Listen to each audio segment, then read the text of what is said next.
1984, capítulo 1, parte 4.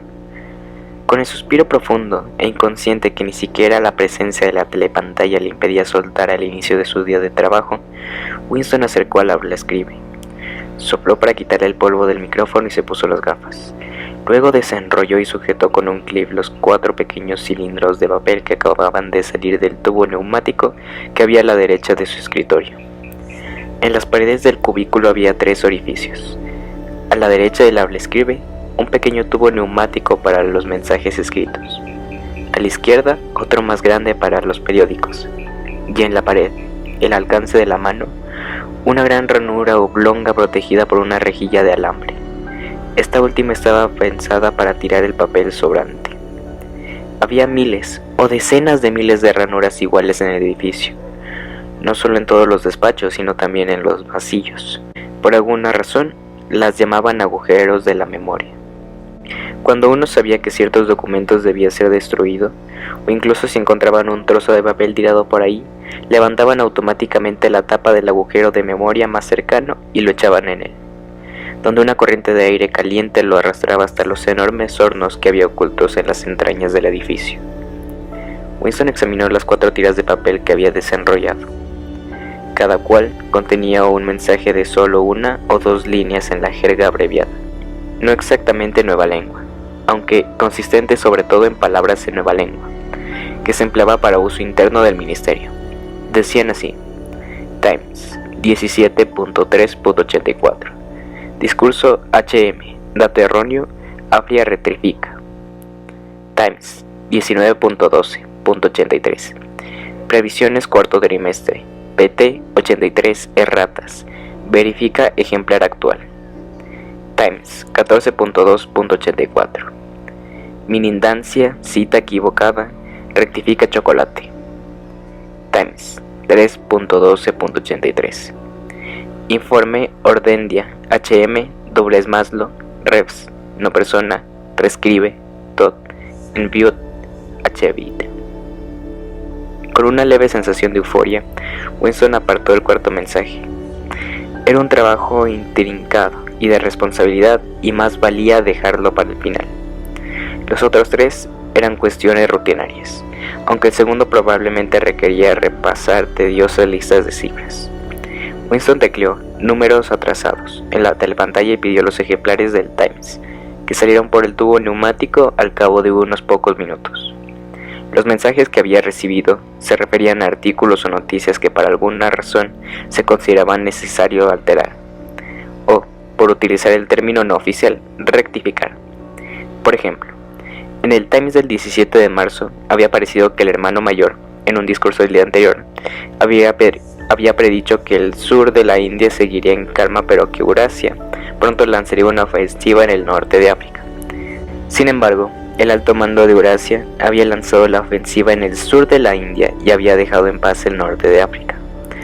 Por ello era necesario reescribir un párrafo del discurso del hermano mayor, para que predijese lo que había ocurrido en realidad. O, por dar otro ejemplo, en el Times del 19 de diciembre sería publicado las previsiones oficiales de la producción de distintos artículos de consumo en el 4º trimestre de 1983, que era también el 6º trimestre del 9º plan trinal. El ejemplar de hoy incluía los resultados reales, que demostraba que las previsiones estaban totalmente equivocadas. El trabajo de Winston consistía en rectificar las cifras originales para que coincidieran con las otras. En cuanto al 3er mensaje, se refería a un error muy sencillo que podía corregirse en un par de minutos.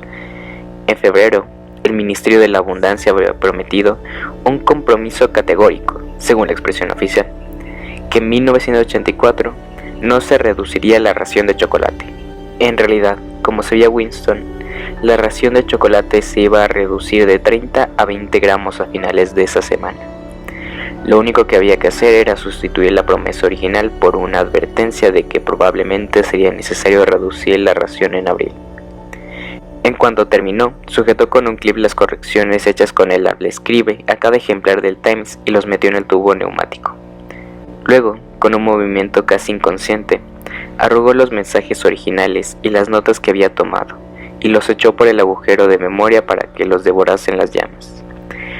Winston no sabía con exactitud lo que había sucedido en el laberinto invisible al que conducían los tubos neumáticos, aunque sí, en términos generales. En cuanto se reunía y cotejaba todas las correcciones consideradas necesarias en un ejemplar completo del Times, volvía a imprimirse el periódico. Se destruía la copia original y se incluía la copia corregida en los archivos. Este proceso de alteración continua se aplicaba no solo en los periódicos, sino también a los libros, las revistas, los panfletos, los carteles, los folletos, las películas y las bandas sonoras, los dibujos animados, las fotografías, y a cualquier tipo de literatura o documentación que pudiera tener el menor significado político e ideológico. Día a día, y casi minuto a minuto, se iba actualizando el pasado. De ese modo, podía demostrarse con pruebas documentales que todas las predicciones hechas por el partido habían sido correctas. No se permitía que ninguna noticia, ni expresión de opinión, en conflicto con las necesidades del momento, pasara a los archivos. La historia era un palimpsesto, borrado y reescrito tantas veces como fuese necesario. En ningún caso habría sido posible, una vez hecho el cambio, demostrar que había tenido lugar una falsificación. La mayor sección del departamento de archivos, mucho mayor que aquella en la que trabajaba Winston, le integraba gente cuya obligación era buscar y recoger todos los ejemplares de libros, periódicos y otros documentos que hubiesen podido quedarse anticuados y tuvieran que ser destruidos. Cualquier ejemplar del Times que, debido a cambios en las alianzas políticas o una profecía equivocada del hermano mayor, hubiera habido que reescribir una docena de veces, continuaría estando en los archivos con su fecha original y no habría ningún otro que contradijese. Los libros también volvían a escribirse una y otra vez y se reeditaban sin admitir que hubiese hecho el menor cambio. Ni siquiera las instrucciones que Winston recibía por escrito, y de las que invariablemente se deshacía nada más terminar, afirmaban o implicaban que fuese necesario cometer una falsificación. Solo hacía referencias a deslices, errores, erratas o equivocaciones que convenía corregir en interés de la exactitud. Pero, en realidad, pensó mientras rectificaba las cifras del Ministerio de la Abundancia, ni siquiera se trataba de una falsificación, era solo sustituir un disparate por otro. La mayor parte del material con el que trabajaba no guardaba la menor relación con el mundo real, ni siquiera la de ser una mentira descarada. Las estadísticas eran tan fantasiosas antes como después de ser rectificadas. Muchas veces se suponía que tenían que inventarlas tú mismo. Por ejemplo, la previsión del Ministerio de la Abundancia había calculado la producción de botas para el cuarto trimestre en 145 millones de pares. La verdadera producción era de 62 millones. Winston, no obstante, al reescribir la predicción, la había rebajado a 57 millones para permitir la habitual afirmación de que la cuota había superado las previsiones. En cualquier caso, los 62 millones no estaban más cerca de la verdad que los 57 millones, o que los 145 millones. Lo más probable era que no se hubiese fabricado ninguna bota, y aún más probable era que nadie supiera cuántas se habían fabricado, y que a todo el mundo le trajera sin cuidado. Lo único que se sabía era que cada trimestre se registraba sobre el papel una cantidad astronómica de botas, cuando la mitad de la población de Oceanía iba descalza, y lo mismo ocurría con todos los datos archivados, grandes o pequeños. Todos se difuminaban en un mundo de sombras en el que incluso la fecha de los libros se había vuelto poco fiable. Winston echó un vistazo al otro lado de la sala. En el cubículo de enfrente, un hombre menudo, de barbilla oscura y aspecto minucioso llamado Tillotson, estaba trabajando, con un periódico doblado sobre las rodillas y la boca muy cerca del micrófono del abrescribe. Daba la impresión de estar intentando que lo que decía fuese un secreto entre él y la telepantalla. Alzó la mirada y sus gafas lanzaron un destello hostil en dirección a Winston. Winston apenas conocía a Tillotson y no tenía ni idea de a qué se dedicaba. Los empleados del departamento de archivos no hablaban de buena gana de su trabajo. En la sala larga y sin ventanas, con la doble hilera de cubículos, el incesante rumor del papeleo y el murmullo de las voces en los abrescribes Había al menos una docena de personas a quienes Winston ni siquiera conocía de nombre, aunque los veía ir y venir a diario, a toda prisa por los pasillos o gesticular duramente los 2 minutos de odio. Sabía que la mujer rubia del cubículo de al lado trabajaba día tras día buscando y borrando de la prensa nombres de personas que habían sido vaporizadas, y por tanto se consideraba que no habían existido, lo cual no dejaba de tener cierta lógica, pues su propio marido había sido vaporizado unos años antes.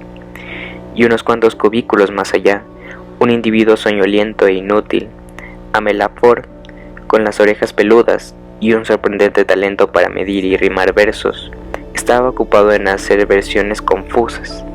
Los llamaban textos definitivos, de poemas que se habían vuelto ofensivos desde el punto de vista ideológico, pero que por algún motivo debían conservarse en las antologías. Y aquella sala, con sus cerca de 50 empleados, era solo una subsección, una celda por así decirlo, en la enorme complejidad del departamento de archivos.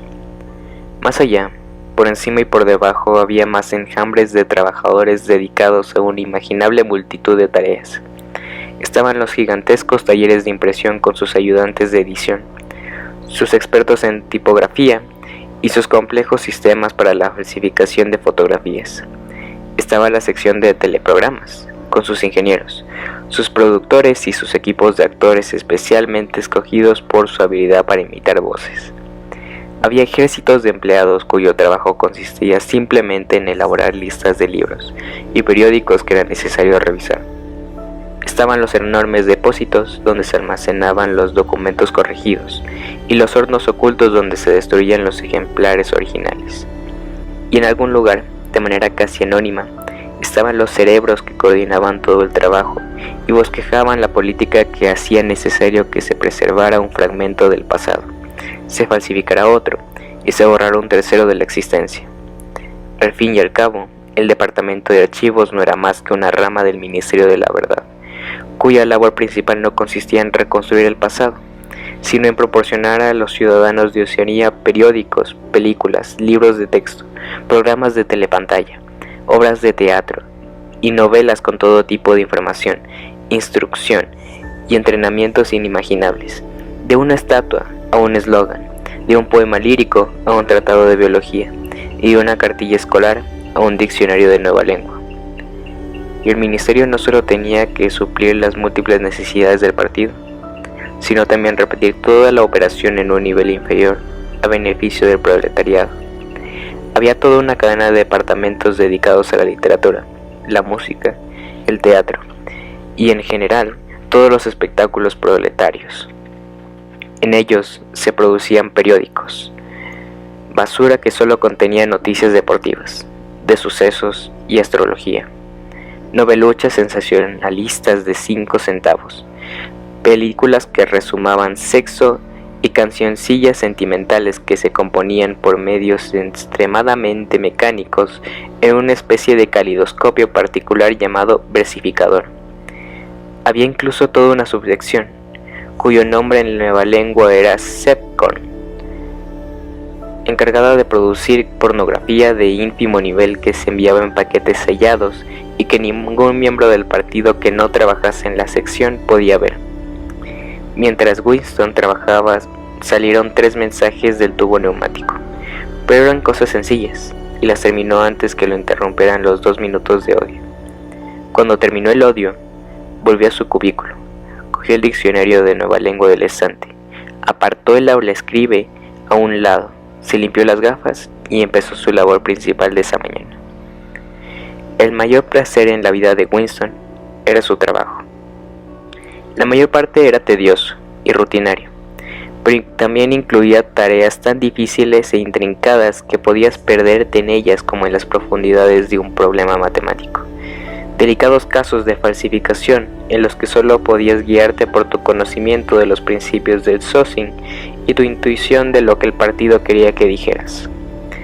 A Winston se le daban bien esas cosas.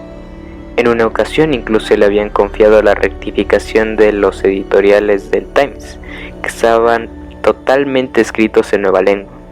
Desenrolló el mensaje que había apartado apuntes a un lado y que decía así: Times 3.12.83. Informe Ordendia, HM, dobles Maslow, Revs, no personas, reescribe tot, enviud, arte archiva. Lo que en vieja lengua o inglés corriente podría traducirse así: la información sobre el orden del día del hermano mayor del Times del 3 de diciembre de 1983 es extremadamente insatisfactoria y hace referencia a personas no existentes. Reescríbase por completo y envíese al borrador a una autoridad superior antes de archivarla. Winston leyó el artículo en cuestión. Al parecer, el orden del día del hermano mayor había estado dedicado a aplaudir la labor de una organización conocida como FFCC, que proporcionaba cigarrillos y otros artículos a los marineros de las fortalezas flotantes. Cierto camarada, Whiters, un miembro prominente del partido interior, había merecido una mención especial y le habían concedido una condecoración, la Orden del Mérito Conspicuo de segunda clase. 3 meses después, la FFCC había sido disuelta sin más explicaciones. Era de suponer que Whiters y sus amigos habían caído en desgracia, aunque nadie había dicho nada de la prensa ni en la telepantalla. No era raro, porque muy pocas veces se procesaba, o siquiera denunciaban a los criminales políticos. Las grandes purgas que afectaban a miles de personas, con juicios públicos de traidores y criminales mentales que confesaban abiertamente su delito y eran ejecutados. Eran espectáculos que no ocurrían más que cada 2 o 3 años. Lo más habitual era que la gente que había contrariado de algún modo al partido desapareciera sin más y no se volviese a saber de ello. Uno jamás tenía la menor idea de lo que les ocurría. En algunos casos incluso era posible que ni siquiera estuvieran muertos. Sin contar a sus padres, puede que hubiesen desaparecido en uno u otro momento unos 30 conocidos de Winston. Winston se rascó suavemente la nariz con un clip. En el cubículo de enfrente, el camarada T. Judson seguía inclinado con aire misterioso sobre el escribe. Alzó la cabeza un momento y las gafas volvieron a reflejar un destello hostil. Winston quería saber si el camarada T. Judson estaba ocupado con el mismo trabajo que él. Era muy posible. Una tarea tan delicada nunca se confiaba a una sola persona. Por otro lado, encargársela a un comité equivaldría a admitir abiertamente que se estaba haciendo una falsificación. Lo más probable era que hubiera al menos una docena de personas trabajando en versiones rivales de lo que el hermano mayor había dicho en realidad. Luego, algún cerebro privilegiado del partido interior escogería esta o aquella versión, la corregiría, pondría en marcha el complejo proceso de referencias cruzadas necesario, y luego la mentira elegida pasaría a los archivos y se convertiría en verdad. Winston ignoraba por qué Whiters había caído en desgracia. Puede que por corrupción o por incompetencia. Tal vez el hermano mayor se hubiera liberado de un subordinado demasiado popular. A lo mejor Whiters o alguien próximo a él eran sospechosos de tendencias heréticas, o quizá, era lo más probable, había ocurrido sencillamente porque las purgas y vaporizaciones eran una parte necesaria del funcionamiento del gobierno. La única pista verdadera estaba en las palabras Revs, no personas, que indicaba que Whiters estaba muerto. No siempre podía decirse lo mismo después de que detuvieran a alguien. A veces lo soltaban y les permitían vivir en libertad, incluso 1 o 2 años antes de ser ejecutado. Muy de vez en cuando, alguien a quien creías muerto desde hacía mucho tiempo reaparecía como un fantasma en algún juicio público donde implicaban a cientos de personas con su testimonio antes de desaparecer, en esa ocasión, para siempre. No obstante, Whiters era ya una no persona. No existía y nunca había existido. Winston decidió que no bastaría con cambiar el sentido del discurso del hermano mayor. Era mejor hacer que tratara de algo que no guardase la menor relación con el asunto original.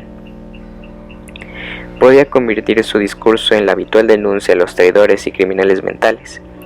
pero eso era demasiado evidente, mientras que intentar una victoria en el frente o algún éxito en la superproducción del noveno plan trienal podía complicar demasiado los registros.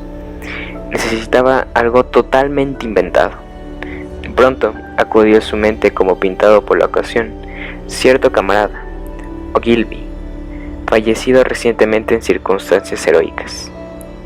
En ocasiones, el hermano mayor dedicaba el orden del día a conmemorar a algún humilde miembro de base del partido cuya vida y muerte ofreciera como ejemplo digno de imitación. Ese día conmemoraría al camarada Ogilvy. La verdad era que no había ningún camarada Ogilvy, pero unas líneas impresas y un par de fotografías falsas servirían para traerlo a la existencia. Winston se quedó pensando un momento. Luego acercó el habla escribe y empezó a dictar con el estilo habitual del hermano mayor, un estilo al mismo tiempo marical y pedante, y fácil de imitar por el recurso de hacer preguntas y responderlas enseguida. ¿Qué lección sacamos de esto, camaradas? La lección, que es también uno de los principios fundamentales del socio, es que, etcétera, etcétera. A los 3 años, el camarada Ogilvy había rechazado todos los juguetes excepto un tambor, un fusil ametrallador y un helicóptero en miniatura. A los 6 años, un año antes de lo reglamentado, gracias a una concesión especial, había ingresado a los espías. A los 9, había sido jefe de tropa. A los 11, había denunciado a su tío a la policía del pensamiento después de oír una conversación que le pareció tener tendencias criminales. A los 17 había sido coordinador de distrito de la Liga Juvenil Antisexo. A los 19 había diseñado una granada de mano que había adoptado el Ministerio de la Paz y que, la primera vez que se utilizó, mató a 31 prisioneros eurasiáticos. A los 23 había fallecido en acto de servicio, perseguido por aeroplanos a reacción enemiga mientras sobrevolaba el Océano Índico con unos despachos de suma importancia. Había saltado al mar desde el helicóptero con los despachos y la ametralladora. Un final, decía el hermano mayor, que era imposible considerar sin sentir envidia. El hermano mayor añadió unas cuartas observaciones sobre la pureza y la dedicación de la vida del camarada. Ogilvy era abstemio y no fumaba. No tenía otra afición que la hora que pasaba a diario en el gimnasio, y había hecho voto de celibato, pues creía que el cuidado de una familia era incompatible con la devoción al deber 24 horas al día. No tenía otro tema de conversación que los principios del Socing, ni otro objetivo en la vida que la derrota del enemigo eurasiático y la persecución de los espías, saboteadores, criminales mentales y traidores en general. Winston dudó si conceder o no al camarada Ogilvy la orden de mérito conspicuo. Al final decidió no hacerlo, por las muchas referencias cruzadas innecesarias que eso acarrearía. Una vez más, miró a su rival en el cubículo de enfrente. Algo pareció decirle con toda certeza que Tillotson estaba ocupado en la misma tarea que él.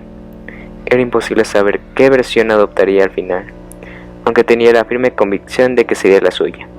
El camarada Ogilvy, inimaginablemente apenas hacía una hora, se había convertido en realidad. Le pareció raro que se pudiera crear personas muertas, pero no vivas.